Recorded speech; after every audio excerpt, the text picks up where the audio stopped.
Assalamualaikum warahmatullahi wabarakatuh. Bismillah, alhamdulillah, salatu wassalamu ala rasulillah, wa ala alihi wa sahbihi wa mawala la khawla wa la quwata illa billah. Alhamdulillahi rabbil alamin. Kita bersyukur masih berada di bulan suci Ramadan. Semoga di bulan ini kita mendapatkan barokah yang besar atas amalan yang kita kerjakan semata-mata ingin mengharapkan pahala yang besar dari Allah Subhanahu wa taala. Pemirsa At-Takfir Channel, tentu kita sebelum bulan Ramadan kita sudah masing-masing diri kita mencanangkan target-target apa yang ingin kita capai selama bulan Ramadan. Semuanya tidak lepas dari pemahaman kita masing-masing. Ada orang yang mungkin hanya mentargetkan yang penting pokoknya dia bisa menjalankan ibadah itu, bisa memenuhi kewajiban itu, dan itulah yang dia dapat. Tapi ada orang lagi meningkat.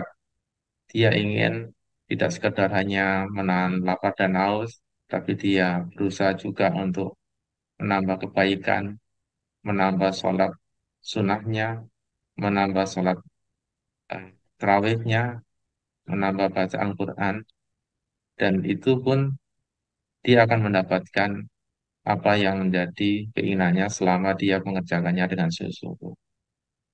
Dan semakin tinggi tingkatan pemahaman seseorang, memungkinkan dia akan mendapatkan hal yang lebih banyak. Misalnya para pengemban dakwah, yang tidak semua orang mengambil posisi menjadi pengemban dakwah. Mengapa pengemban dakwah itu menjadi posisi yang sangat penting? Karena kita tahu bahwa dakwah itu adalah sebuah kewajiban yang utama. Dakwah untuk kembali kepada Islam adalah sesuatu yang menjadi hal yang utama yang seharusnya setiap Muslim itu melakukannya.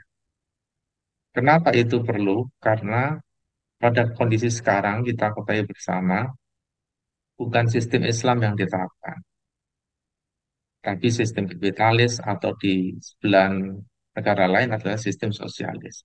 Bagi kita seorang Muslim, tentu saja menjadi kewajiban kita, sebagaimana firman Allah, "Udkhulu bismika apa?" Ya, jadi kita dianjurkan atau diwajibkan untuk masuk Islam itu secara keseluruhan. Dan itu tidak bisa dilakukan apabila Islam itu atau syariat Islam itu, syariatnya Allah, tidak diterapkan secara kafah. Nah, oleh karena itu, penting bagi kita mengetahui bahwa menjadi pengemban dakwah itu menjadi eh, sosok yang sangat mulia di sisi Allah. Karena dia harus berjuang bagaimana melawan arus yang sebagian besar orang itu misalnya riba itu bukan sesuatu hal yang masalah, tetapi dia menyampaikan terus. Meskipun mungkin banyak cemoohan ataupun label-label radikal dan sebagainya, tetap dia melakukan itu karena betul-betul itu ingin menjalankan kewajiban yang tinggi di hadapan Allah. Sebagaimana dulu Rasulullah dengan para sahabat yang telah berusaha agar bagaimana masyarakat Jaliyah itu mau tunduk kepada Allah dan mau mengakui aturan Allah sehingga aturan Islam bisa diterapkan dalam kehidupan. Pada saat ini pun kita juga pada kondisi yang sama, di mana manusia tidak menetapkan aturan Allah dan itulah kewajiban kita mencontoh Rasulullah untuk memperjuangkan Islam. Nah, bagi siapapun yang mengetahui kewajiban itu, beruntunglah kalau kita memposisikan diri kita saat ini menjadi pengemban dakwah. Karena itu aktivitas yang sangat sangat mulia, apalagi di bulan Ramadan ini. Tentu memang lebih berat ketika orang lain hanya melakukan mungkin saum Ramadan, membaca ayat Al-Quran, tarawih, dan ritual-ritual ataupun ibadah-ibadah yang lain, sunnah yang lain, seorang pengemban dakwah dituntut untuk menyampaikan kebenaran Islam terus-menerus dimanapun berada, baik secara formal maupun non-formal. Meskipun itu memakan waktunya, memakan biaya yang harus dikeluarkan olehnya, memakan pikirannya.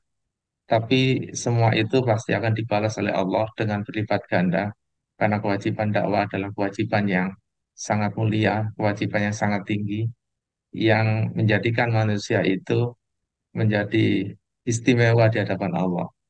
Betapa tidak, karena pengemban dakwah adalah orang-orang yang betul-betul memikirkan urusan umat, agar umat ini mau kembali kepada Islam, agar umat ini mau selamat dengan Islam, bisa sejahtera dengan Islam, dan itu memang betul-betul sesuatu hal yang melawan arus.